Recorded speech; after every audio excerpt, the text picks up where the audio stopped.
The Redmi Note phones have always been about good design marrying great performance, all for a price that doesn't cost a kidney. Thank you.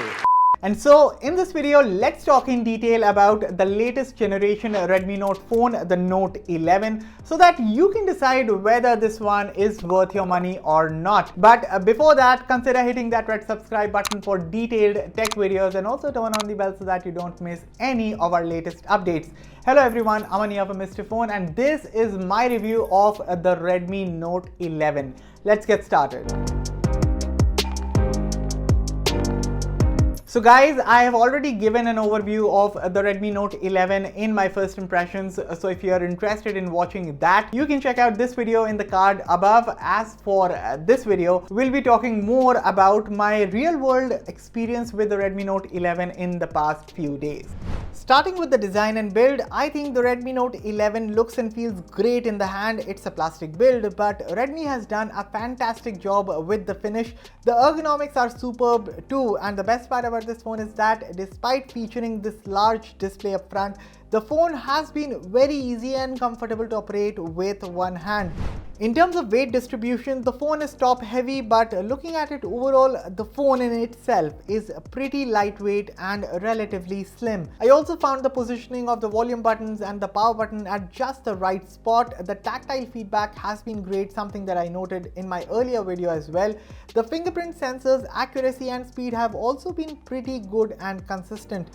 This is the horizon blue color of this phone, and I love the matte finish on this thing. There's also a space black, which again comes with a matte finish. I think that one's the best when it comes to the looks. Finally, there's also a starburst white colorway, which comes with a gradient design and a glossy finish. So that was the design overview of the Redmi Note 11, and guys, overall it's a pretty slim and light device. Of course, it is good looking, and most importantly, this phone feels pretty compact and small in the hand, although trust me, it is not a small phone, so that's a good point. Moving on to the front now, so you get a 6.43 inches Full HD Plus AMOLED display that refreshes at 90 Hz. The hole punch for the camera is pretty small, the bezels are also fine, the chin is a bit thick, but yeah, overall the front profile of this phone looks good. So in terms of display quality, I think this is one of the key highlights of this smartphone. I mean, it is rare to see a high refresh rate AMOLED display on offer at this price point, and that too a superb panel. Of course, its peak brightness is 1000 nits, which is 100 nits lesser than the Note 10. But trust me, even on the brightest of days, both phones' sunlight legibility is great and on par. But what's more important is the fact that the Note 11 has a typical brightness of 700 nits, which is definitely a step up over the 450 nits of the Redmi Note 10. So overall, you get a bright and crisp display. The colors look superb on this panel. You also get wideband L1 support, so you can enjoy full HD content on Netflix and Prime. So the display experience is very good on the Note 11, and part of the reasons is the stereo speakers as well. They were there on the Note 10 and they are here on the Note 11 as well. Loud, rich and clear are some of the characteristics that really made me enjoy watching shows on this phone or even listening to music while in the bath. So all in all, a full marks to the display and audio performance of the Redmi Note 11. Now let's talk about the hardware, software and performance. The Redmi Note 11 features the 6nm Snapdragon 680 processor, and after having used the phone for a few days, I stick to the part where I said this chipset offers better thermal management, better performance, all while being power efficient. Now, of course, you'll find many comparisons on the web between the Snapdragon 680 inside the Note 11 versus the Snapdragon 678 inside the Note 10. And yes, I also accept that the GPU numbers when it comes to the benchmarks are better on the Snapdragon 678 versus the Snapdragon 680. But do those numbers make a ton of difference in the real world? The short answer is no. You see, just like the Note 10, the Note 11 is a champ when it comes to handling day-to-day tasks. Speed and performance was never the issue while using this phone. General stuff like using the web, checking social media, chatting, etc. was handled with ease, and this is where the main advantage of this chipset comes in, that is you get good all-round performance all while getting a solid battery life. So just like the Redmi Note 10, the Redmi Note 11 here also features a 5000 mAh battery under the hood, and in my usage, this phone easily used to last me almost 2 days on a single charge with about 7 hours of screen on time, something that wasn't the case with the Redmi Note 10. So general performance is good, battery life is superb, but when it comes to playing graphics intensive games, this is one area I'm not going to suggest this phone for. But just know that you won't be getting the best graphics experience on the Note 11. I mean, when you play these graphics intensive titles such as BGMI, Asphalt 9, Call of Duty or Genshin Impact, you won't be getting the best gaming experience on the smartphone. But anyway, this phone wasn't meant to do all of that, so it is all fine. Moving on, in terms of software, there's MIUI 13 atop Android 11. Sadly, there's no word on the Android 12 availability as of now. But anyway, MIUI has been very stable and smooth on the Note 11, something that was again not the case with the Note 10 or even the Note 10 Pro Max. So good to see that. Lags and stutters were a bare minimum. There have been no ads or spam notifications. Animations and transitions have again been smooth. The software is also well optimized to take advantage of the 90 Hz screen refresh rate, and mainstream apps such as YouTube, Instagram, Twitter, Facebook, Netflix, Outlook, Gmail and the likes work perfectly fine in 90 Hz. Strangely, Chrome was the only app that wasn't working at 90 Hz. I mean, Google Discover page was, the Google app was working fine at 90 Hz. It was only when I had to load the websites was when I noticed that okay, the phone resorted to 60 Hz. This is strange. So that is something that can be fixed via a software patch. Otherwise, MIUI 13 on the Redmi Note 11 has been very stable and smooth, and overall I am very satisfied with it. Now let's talk about the camera.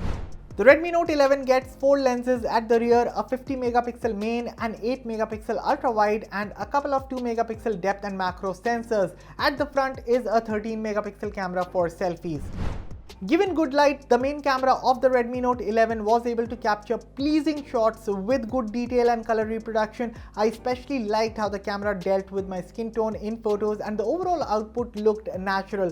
Portrait photos also turned out pretty good with superb edge detection. HDR photography was a hit and miss, and I wouldn't call it the phone's strength. As for the 8 megapixel ultra wide angle camera, in terms of color reproduction, well, it tries to do a fairly decent job of matching the color profile of the main camera. Shots look decent on the phone's screen honestly, but don't expect much here when it comes to the details. Moving on to the macro lens, the 2 megapixel sensor is just average, and only if the company would have given the 5 megapixel tele macro camera here, that would have been amazing.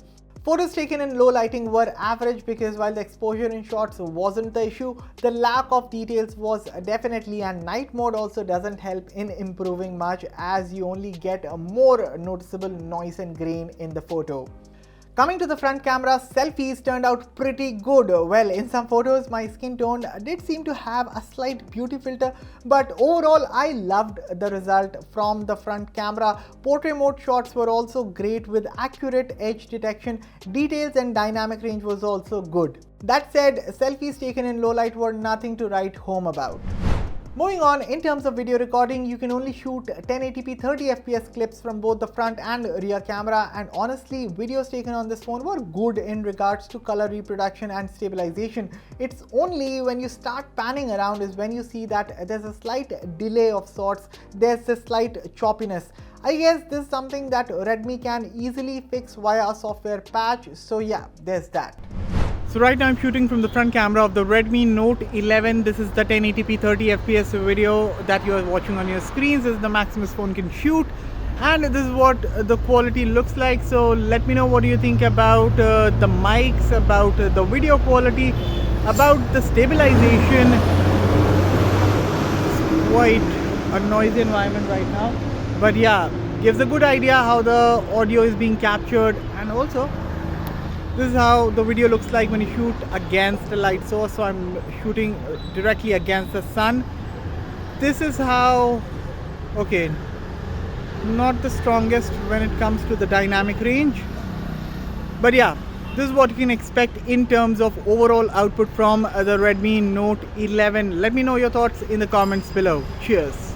At a starting price of 13,499 rupees, the Redmi Note 11 has more positives and very few negatives. In fact, the only major drawback that I think this phone has is the average performance of the camera in low light. But apart from that, the Redmi Note 11 actually nails the core fundamentals in a solid fashion. I mean, the design looks good, the ergonomics are great, the 90Hz AMOLED display is one of the key selling points of this phone, including the awesome stereo speakers. Apart from that, battery life has been superb. The phone has held up pretty well in day-to-day usage, and not to mention, MIUI 13 feels polished, clean and stable.